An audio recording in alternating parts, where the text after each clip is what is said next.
Bree Halverson. I am one of the co-owners of Front Porch Improv. Yes, I'm John Brennan, and I am so lucky to be one of the co-owners here at Front Porch Improv.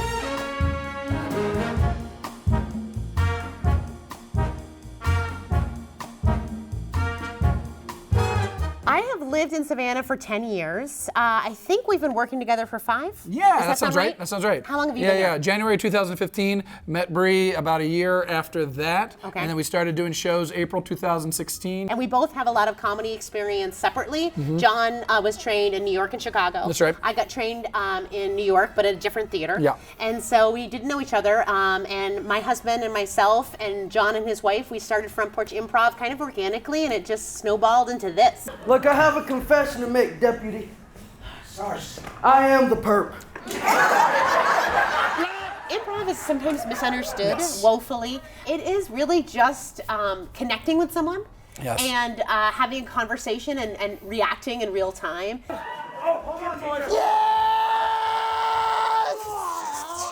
One of the biggest parts of improv is reacting. So to react, you have to be paying enough attention to your scene partner to even notice what they're doing. And then you have to show them that you noticed.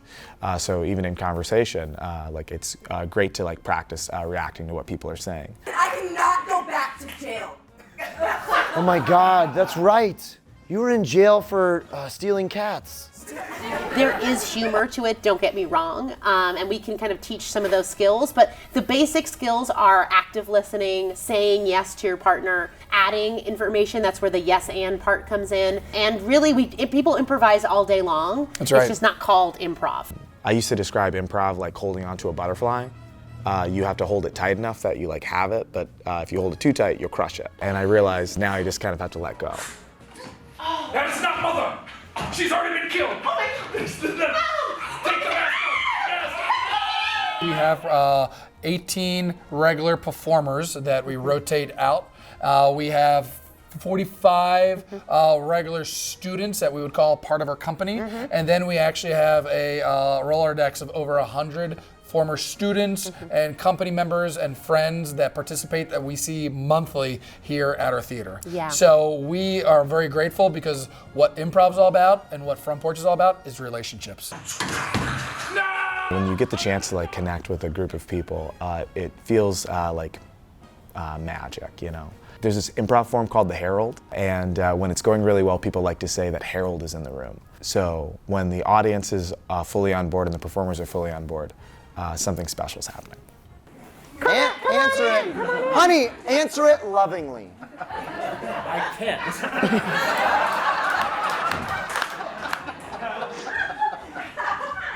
Bob, wanna buy some drugs?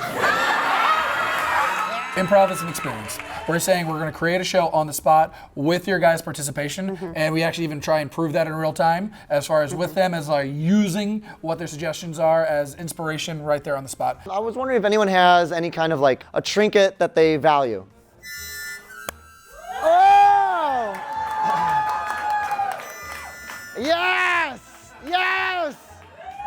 A little harmonica! The show is interactive. The show is only going to be from what the audience gives us as That's right. suggestions. So you get to be a part of it. It's not something like you could do anywhere else. It's just that one moment in time. So it feels like very of the moment. It truly is an experience.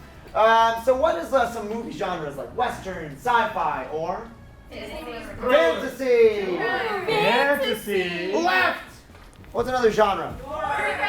True crime! My favorite part of improv is the philosophy of the next little thing. Sometimes the next little thing is something easy like taking a sip of water. Sometimes the next little thing is crossing the stage.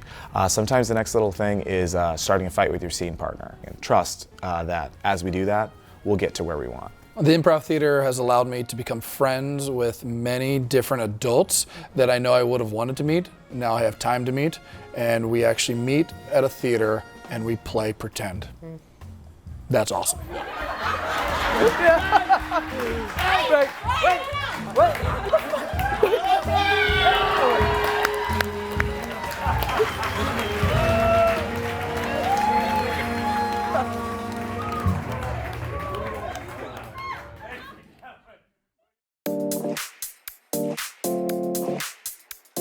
So Favorite places that I have to grab a coffee. I love Foxy Loxy. It's just great. They have a beautiful backyard. You can have your latte and sit in a nice space with some fountains and some greenery.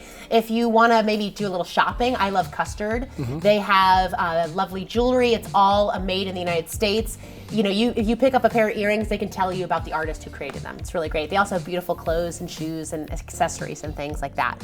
And then if I were to go maybe fine dining, you know what, right now, Common Thread. Yes. That's in the Starland area. It's a chef that came over from Bluffton. The food is all really fresh. It's very seasonal. The menu is constantly changing. And they care about every element of it. And then for a bar situation, I probably would hit up Lone Wolf. Lone Wolf. Yeah, Lone Wolf. It's again in Starland, but they do great cocktails. It's like some of the best seasoned bartenders downtown Savannah decided that locals want to have great drinks too.